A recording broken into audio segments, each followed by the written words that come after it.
냉방비 걱정이 끝나나 했더니 이번엔 난방비 걱정이 시작됐죠.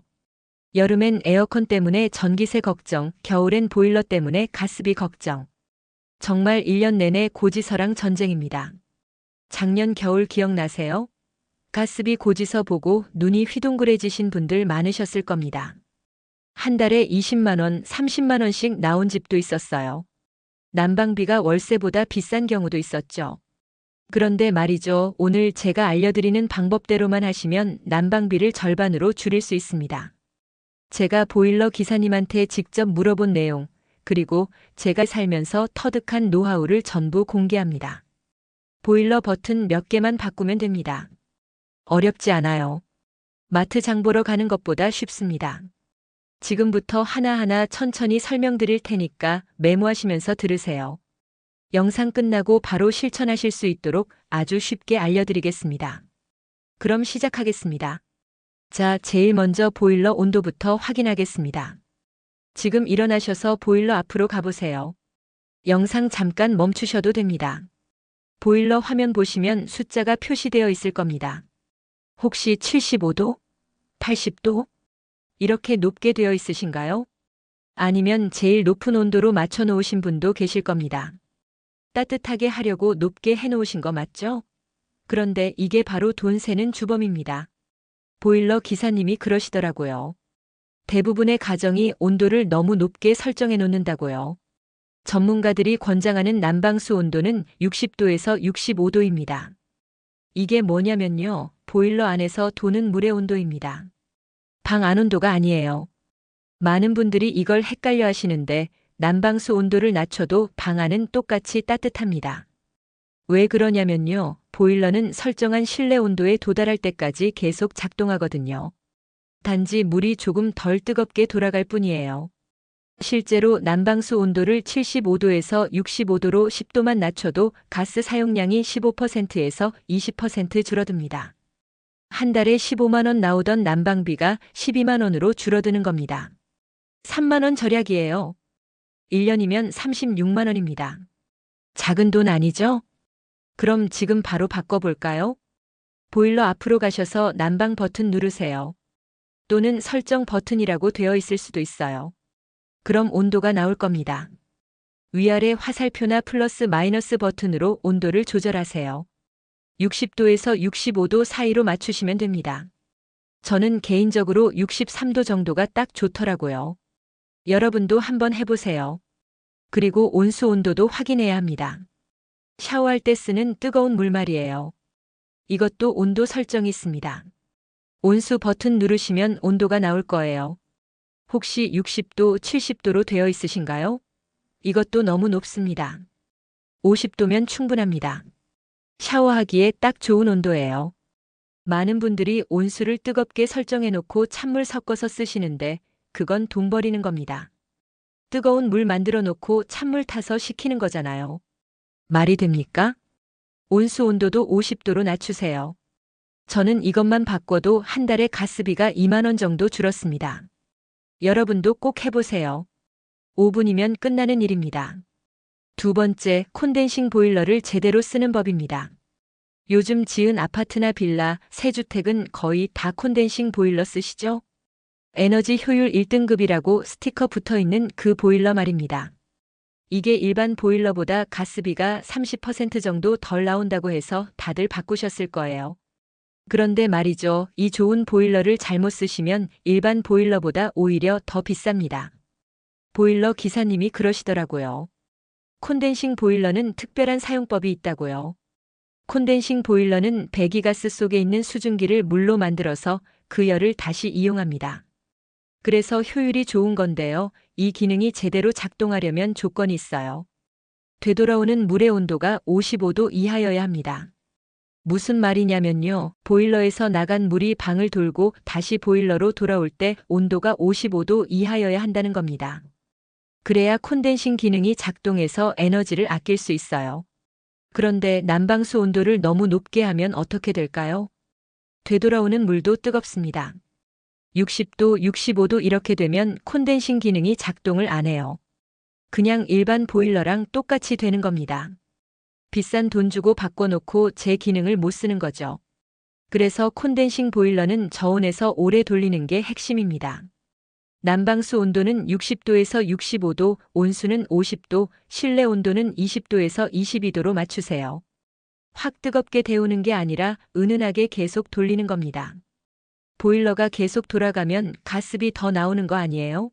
이렇게 생각하실 수 있는데요. 아닙니다.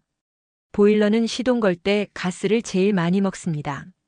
껐다 켰다 하면 시동 걸 때마다 가스가 확 들어가요. 자동차랑 똑같아요. 출발할 때 기름 제일 많이 먹잖아요. 그러니까 은은하게 계속 돌리는 게 훨씬 경제적입니다. 제가 실험을 해봤어요. 한 달은 껐다 켰다 하고 한 달은 계속 돌렸더니 계속 돌린 게 3만 원 싸게 나왔습니다. 여러분도 꼭 기억하세요. 콘덴싱 보일러는 저온에서 오래 돌리는 게 정답입니다. 세 번째, 외출할 때 보일러 사용법입니다. 마트 다녀오실 때, 은행 다녀오실 때, 병원 다녀오실 때 보일러 어떻게 하세요? 완전히 끄시나요? 잠깐인데 뭐 하시면서 끄시는 분들 많으시죠? 제 친구 어머니도 그러시더라고요. 외출하면 무조건 보일러 끈다고요. 전기도 아끼고 가스도 아낀다고 생각하시는 거예요. 그런데 이게 오히려 돈을 더 쓰는 겁니다. 왜 그러냐면요. 집이 완전히 식으면 다시 데우는데 엄청난 에너지가 들어가거든요. 한겨울에 집을 2시간만 비워도 실내 온도가 10도 이상 뚝 떨어집니다. 그럼 다시 22도까지 올리려면 보일러가 전속력으로 돌아야 해요. 이때 가스가 확확 들어갑니다. 그러니까 끄지 마세요. 보일러에 보면 외출 버튼 있으시죠? 또는 절전 모드라고 되어 있을 수도 있어요. 이걸 누르시면 온도가 자동으로 17도에서 18도로 낮아집니다. 이 정도면 집이 완전히 식지 않아요. 살짝 서늘한 정도로 유지됩니다. 그럼 집에 돌아와서 다시 온도 올릴 때 금방 따뜻해집니다. 실제로 비교해 볼까요? 완전히 껐다 켰다 하면 한 달에 15만 원 나오는데 외출 모드로 유지하면 12만 원 나옵니다. 3만 원 차이입니다. 1년이면 36만 원이에요.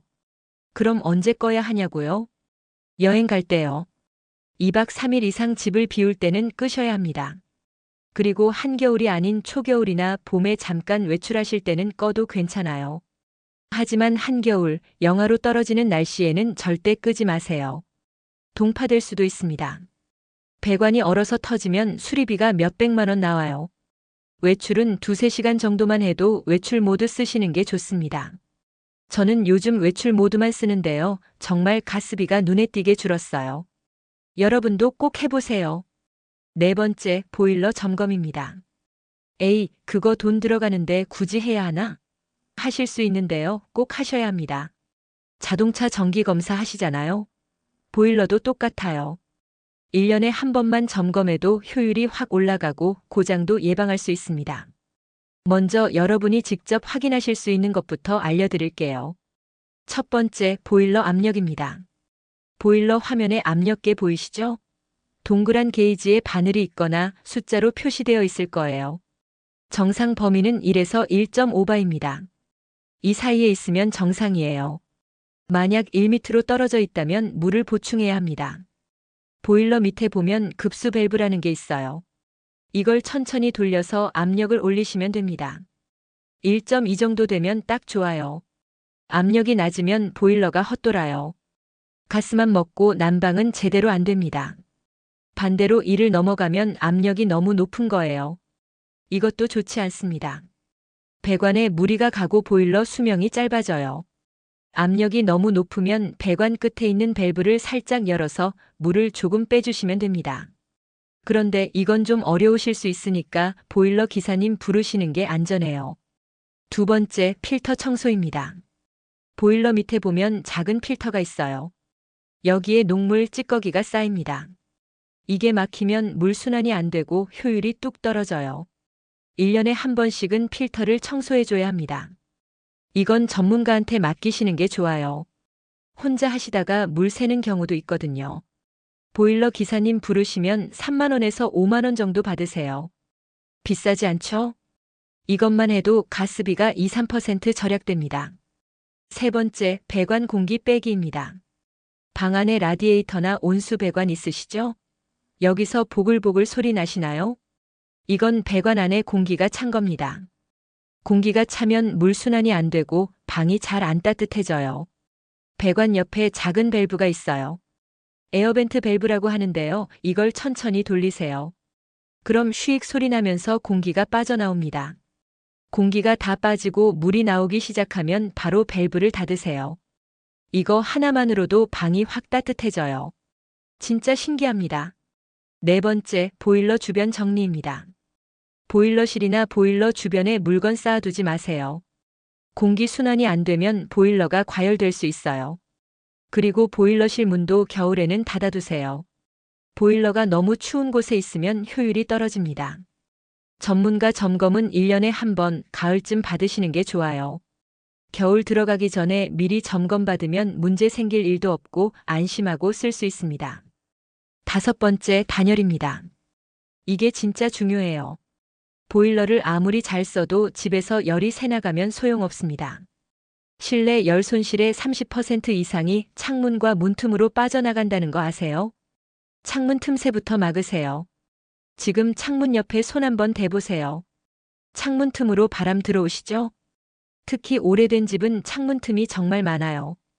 여기로 찬바람이 쌩쌩 들어옵니다. 마트 가시면 문풍지 파는 거 보셨죠? 1,000원, 2,000원짜리도 있어요. 이거 하나면 됩니다. 붙이기도 쉬워요. 창문 틈, 현관문 틈에 쭉 붙이시면 돼요. 저는 매년 겨울 오기 전에 새로 붙입니다. 그리고 뽁뽁이 에어캡이라고 하죠? 이것도 엄청 효과 좋습니다. 창문에 에어캡 붙이면 이중창 효과가 나요. 보온병처럼 열을 가둬줍니다. 다이소 가시면 3,000원에 큰 거 살 수 있어요. 붙이는 방법도 간단해요. 물을 살짝 뿌리고 에어캡을 붙이면 딱 달라붙어요. 또는 양면 테이프로 붙이셔도 되고요. 저희 집은 북향방이 하나 있는데요. 여기 창문에 에어캡 붙이니까 체감 온도가 3도는 올라간 것 같더라고요. 커튼도 활용하세요. 밤에는 커튼을 꼭 닫으세요. 두꺼운 커튼일수록 좋습니다. 창문으로 빠져나가는 열을 막아줘요. 얇은 커튼보다 두꺼운 암막 커튼이 훨씬 효과가 좋아요. 낮에는 반대로 커튼을 활짝 열어서 햇볕을 받으세요. 자연 난방이 됩니다. 해가 들어오는 방은 오후 2시만 되어도 따뜻해요. 특히 남양 거실은 햇볕만 잘 받아도 보일러 안 틀어도 될 정도예요. 문 닫는 습관도 중요합니다. 난방 안 하는 방문은 꼭 닫으세요. 방 3개 있는데 2개만 쓰시면 안 쓰는 방 문 닫으세요. 현관문도 중요해요. 문 여닫을 때 찬바람이 확 들어오잖아요. 현관과 거실 사이에 문이나 커튼을 설치하시면 좋아요. 베란다도 마찬가지예요. 베란다와 거실 사이 문을 닫아두세요. 따뜻한 공기를 한 곳에 모아야 효율이 좋습니다. 바닥에 러그나 카펫 깔아보세요. 맨바닥보다 훨씬 따뜻하게 느껴집니다. 특히 거실이나 침실에 깔면 체감 온도가 2도에서 3도는 올라가요. 두꺼운 극세사 러그 같은 거 깔면 발이 정말 따뜻해요. 저는 겨울에 거실 전체에 러그 깔아놓고 쓰는데요. 보일러 온도를 2도 낮춰도 괜찮더라고요. 보일러 배관 단열도 중요합니다. 특히 외부에 노출된 배관은 꼭 단열재로 감싸주세요. 배관이 얼면 동파될 수 있거든요. 단열재는 철물점에서 몇천 원이면 살 수 있어요. 현관문 밑에 외풍 차단 쿠션도 좋아요. 현관문 밑으로 바람 들어오는 거 느끼셨죠? 여기도 막아야 해요. 외풍 차단 쿠션이라고 문 밑에 끼우는 제품 있어요. 10,000원 정도 하는데 효과 좋습니다. 여섯 번째, 시간대별 난방 전략입니다. 하루 24시간 똑같은 온도로 난방하시면 안 됩니다. 이건 돈 낭비예요. 생활 패턴에 맞춰서 온도를 조절하셔야 해요. 아침에 일어나서 활동하실 때 이때가 제일 추우시죠? 아침 6시부터 9시까지는 온도를 21도에서 22도로 맞추세요. 씻고 아침 먹고 활동하실 때니까 따뜻해야 해요. 낮에 외출하시면 외출 모드나 18도로 낮추세요. 집에 아무도 없는데 22도로 해놓을 필요 없잖아요. 오후 4시쯤 다시 집에 오시기 전에 온도를 올려놓으시면 딱 좋아요. 요즘은 스마트폰으로 원격 제어되는 보일러도 있잖아요. 그거 쓰시면 편해요. 집 오기 30분 전에 온도 올려놓으시면 도착했을 때 딱 따뜻해져 있어요. 저녁 시간대 오후 6시부터 10시까지는 가족들이 다 모여 있을 때니까 21도에서 22도가 적당해요. 밤에 주무실 때는 18도에서 19도면 충분합니다. 이불 덮고 주무시니까 그렇게 따뜻할 필요 없어요. 오히려 너무 더우면 잠도 안 오고 건강에도 안 좋습니다. 수면의 최적 온도가 18도에서 20도래요. 약간 서늘해야 깊은 잠을 잘 수 있대요. 이렇게만 하셔도 가스비가 20% 이상 줄어듭니다. 스마트 온도 조절기 있으시면 이런 스케줄을 자동으로 맞출 수 있어요. 없으시면 직접 하셔도 됩니다. 처음엔 귀찮으시겠지만 한 달만 해보세요. 습관 들면 자동으로 하게 되고 고지서 보시면 깜짝 놀라실 겁니다. 주말은 어떻게 하냐고요? 주말은 집에 계시니까 낮에도 21도 정도 유지하시면 돼요. 대신 외출하실 때는 꼭 외출 모드 누르시고요. 7번째, 실생활 꿀팁 총정리입니다. 제가 살면서 터득한 노하우들 다 알려드릴게요. 첫째, 난방 시작 시기입니다. 너무 추워질 때까지 기다리지 마세요. 추워지고 나서 보일러 켜면 데우는데 시간도 오래 걸리고 가스도 많이 먹어요. 조금 쌀쌀하다 싶으면 미리 켜세요. 10월 말이나 11월 초쯤이 적당해요. 둘째, 샤워는 몰아서 하세요. 가족들이 한 명씩 시간 띄워서 샤워하면 그때마다 물 데우느라 가스가 들어가요. 30분 이내에 연달아 샤워하시면 이미 데워진 물 쓸 수 있어서 효율적입니다. 저희 집은 저녁 7시부터 8시 사이에 다 샤워하기로 했어요. 이것만으로도 가스비가 줄었습니다. 셋째, 빨래 삶기, 설거지 같은 온수 쓰는 일도 한꺼번에 하세요. 하루에 여러 번 조금씩 쓰는 것보다 한 번에 몰아서 하는 게 경제적이에요. 넷째, 보일러실 관리입니다. 보일러실 문 열어두시는 분들 계신데요. 겨울에는 닫으세요. 보일러가 너무 추운 곳에 있으면 효율이 떨어져요. 하지만 환기는 해주셔야 해요. 하루에 한 번 10분 정도 문 열어서 환기시켜 주세요. 그리고 보일러 주변에 물건 쌓아두지 마세요. 공기순환이 잘 되어야 효율이 좋아요. 다섯째, 전기장판과 전기히터 활용법입니다. 전기장판 쓰시는 분들 많으시죠? 이거 잘 쓰시면 가스비 절약에 도움됩니다. 보일러로 전체를 은은하게 데우고 자주 계시는 곳만 전기장판 쓰시는 거예요. 침대나 소파에 전기장판 깔아놓고 쓰시면 보일러 온도를 2도 낮춰도 괜찮아요. 전기 히터도 마찬가지예요. 화장실이나 작은 방 하나만 데울 때는 전기 히터가 나을 수 있어요. 하지만 거실 같은 넓은 공간은 보일러가 훨씬 효율적입니다. 여섯째, 요리할 때도 난방을 생각하세요. 오븐이나 가스레인지로 요리하면 열이 나잖아요. 요리하실 때는 주방 문 열어두시면 그 열이 거실로 퍼져요. 저는 겨울에 오븐 요리 자주 하는데요. 오븐 쓰고 나면 문 열어놔요. 그럼 오븐에 남은 열도 활용할 수 있어서 좋아요. 일곱째, 가습기 활용입니다. 겨울에 난방하면 공기가 건조해지잖아요. 그런데 습도가 높으면 체감 온도가 올라간다는 거 아세요? 가습기 틀어서 습도를 50% 정도 유지하시면 온도가 1~2도 낮아도 따뜻하게 느껴져요.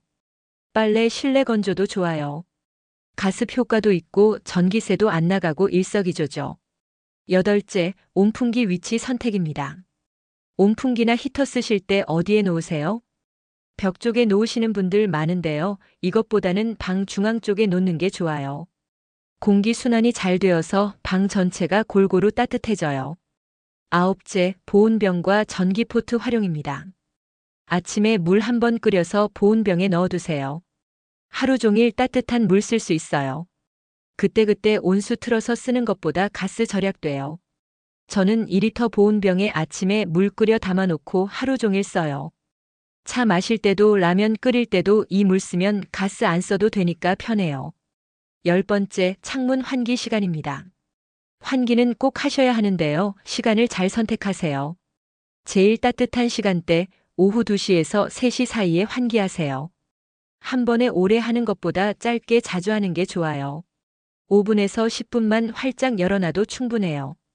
오랫동안 열어놓으면 집이 식어서 다시 데우는데 에너지가 많이 들어가요. 11번째, 보일러 배관 위치 파악입니다. 집에 어디에 온수 배관이 지나가는지 아시나요? 온수 배관이 지나가는 벽은 따뜻해요. 여기에 가구 붙이지 마세요. 가구가 열을 막아서 방이 안 따뜻해져요. 배관 있는 벽은 비워두는 게 좋아요. 12번째, 난방 시작 한 달 전 미리 준비하세요. 10월쯤 되면 보일러 점검 받으시고 문풍지 붙이시고 에어캡도 준비하세요. 추워지고 나서 허겁지겁 하는 것보다 미리 준비하는 게 훨씬 효율적이에요. 13번째, 보일러 온도 표시 확인법입니다. 보일러 화면 보시면 숫자가 2개 나오는 경우 있어요. 하나는 난방수 온도, 하나는 실내 온도예요. 헷갈리지 마세요.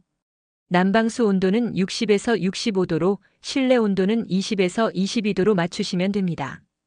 14번째, 보일러 청소 주기입니다. 3년에서 5년에 한 번은 보일러 내부 청소를 받으세요. 배관 안에 녹이 쌓이면 효율이 떨어져요.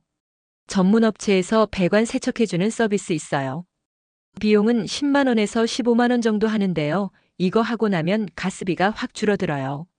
저희 집도 작년에 했는데 정말 효과 좋았습니다. 15번째, 난방비 고지서 확인 습관입니다.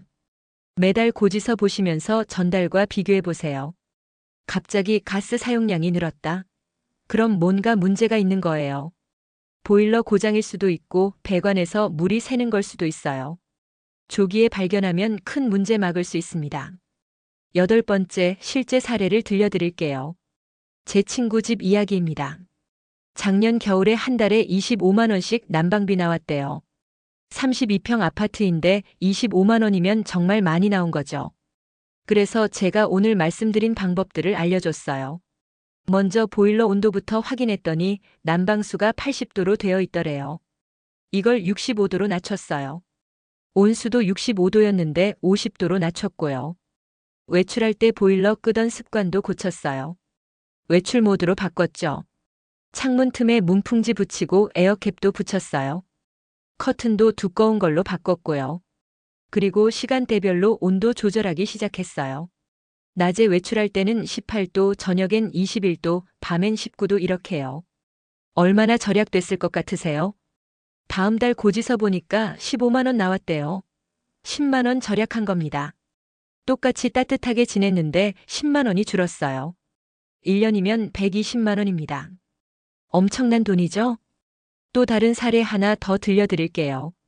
제가 사는 아파트 옆집 할머니 이야기예요. 혼자 사시는데 난방비가 한 달에 12만 원 나온다고 속상해 하시더라고요.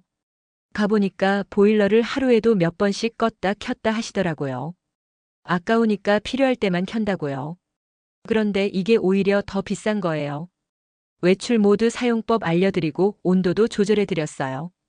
방 3개 있는데 한 분이 사시니까 안 쓰는 방 2개는 문 닫고 난방 안 하기로 했어요. 거실하고 방 하나만 데우니까 훨씬 효율적이었어요. 다음 달 가스비가 7만 원 나왔대요. 거의 반값으로 줄은 거죠. 할머니가 너무 좋아하시면서 고맙다고 떡도 해주시고 그러셨어요. 이렇게 실제로 효과 보신 분들 주변에 많아요. 여러분도 꼭 해보세요. 정말 달라집니다. 9번째, 보일러 종류별로 관리법이 조금씩 다릅니다. 콘덴싱 보일러는 앞에서 말씀드렸고요. 일반 보일러 쓰시는 분들도 계실 거예요. 일반 보일러는 배기가스를 그대로 버리는 타입이에요. 이건 고온에서 짧게 돌리는 게 나을 수도 있어요. 하지만 그래도 너무 높게는 하지 마세요. 70도 정도가 적당합니다. 전기 보일러 쓰시는 분들도 계시죠? 전기 보일러는 심야 전기요금 활용하시면 좋아요. 밤 11시부터 아침 9시까지는 전기료가 싸거든요. 이 시간대에 집을 확 데워놓고 낮에는 온도 낮추시면 전기세 절약돼요. 기름 보일러 쓰시는 분들도 계실 거예요. 기름 보일러는 정기적으로 기름 탱크 청소하셔야 해요. 불순물 쌓이면 효율 떨어지거든요. 그리고 기름값이 비싸니까 온도 관리 더 철저히 하셔야 해요. 지역 난방 쓰시는 분들은 어떻게 하냐고요? 지역 난방은 개별 보일러보다 효율이 좋아요. 하지만 실내 온도 조절은 똑같이 하셔야 해요. 밸브 조절해서 방마다 온도 다르게 할 수 있으니까 활용하세요. 안 쓰는 방은 밸브 잠그고 자주 쓰는 방만 열어두세요. 10번째, 계절 바뀔 때 관리법입니다. 가을에서 겨울로 넘어갈 때, 그리고 겨울에서 봄으로 넘어갈 때 관리가 중요해요. 가을에 난방 시작하실 때는 보일러 점검부터 받으세요. 여름 동안 안 쓰다가 갑자기 쓰면 문제 생길 수 있어요. 처음 작동시킬 때는 온도 낮게 해서 천천히 데우세요. 갑자기 높은 온도로 켜면 보일러에 무리가 가요. 봄에 난방 끌 때도 조심하세요. 완전히 끄기 전에 일주일 정도는 온도 낮춰서 쓰세요. 갑자기 끄면 배관에 문제 생길 수 있어요. 그리고 난방 완전히 끄고 나서도 한 달에 한 번은 보일러 잠깐 켜주세요. 여름에도 온수는 쓰시잖아요. 온수만 켜서 쓰시면 돼요. 배관에 물 고여 있으면 녹슬 수 있으니까 가끔 물 순환시켜주는 게 좋아요. 자, 여기까지 난방비 절약법 전부 알려드렸습니다. 정리해 드릴게요. 꼭 메모하세요. 첫째, 보일러 난방수 온도 60도에서 65도로 맞추세요. 둘째, 온수 온도 50도로 낮추세요. 셋째, 외출할 때 끄지 말고 외출 모드 17에서 18도로 유지하세요. 넷째, 1년에 한 번 보일러 점검과 필터 청소하세요. 다섯째, 문풍지 에어캡으로 창문 단열하세요. 여섯째, 커튼 활용하세요. 밤엔 닫고 낮엔 여세요. 일곱째, 안 쓰는 방 문 닫고 사용하는 공간만 집중 난방하세요. 여덟째, 시간대별로 온도 조절하세요. 낮 18도, 저녁 2122도, 밤 1819도. 아홉째, 샤워와 온수 사용은 몰아서 하세요. 열째, 가습기로 습도 50% 유지해서 체감 온도 올리세요. 이것만 지켜도 난방비가 30%에서 50% 줄어듭니다. 한 달에 15만 원 나오던 게 8만 원에서 10만 원으로 줄어들어요. 1년이면 60만 원에서 80만 원 절약입니다. 어렵지 않죠? 오늘 당장 해보세요. 보일러 온도부터 지금 바로 바꾸시고요. 마트 가실 때 문풍지하고 에어캡 사오세요. 이것만으로도 이번 겨울 난방비가 확 줄어들 겁니다. 이 영상이 도움되셨다면 좋아요 버튼 꾹 눌러주시고요. 구독과 알림 설정도 부탁드립니다. 댓글로 여러분의 난방비 절약 노하우도 공유해주세요. 다른 분들한테도 도움이 될 거예요. 영상 보시고 실천하신 분들 다음 달 고지서 받으시면 얼마나 줄었는지 댓글로 꼭 알려주세요. 저도 궁금하거든요. 그럼 여러분 따뜻하고 경제적인 겨울 보내세요. 이번 겨울은 난방비 걱정 없이 편안하게 지내시길 바랍니다. 감사합니다.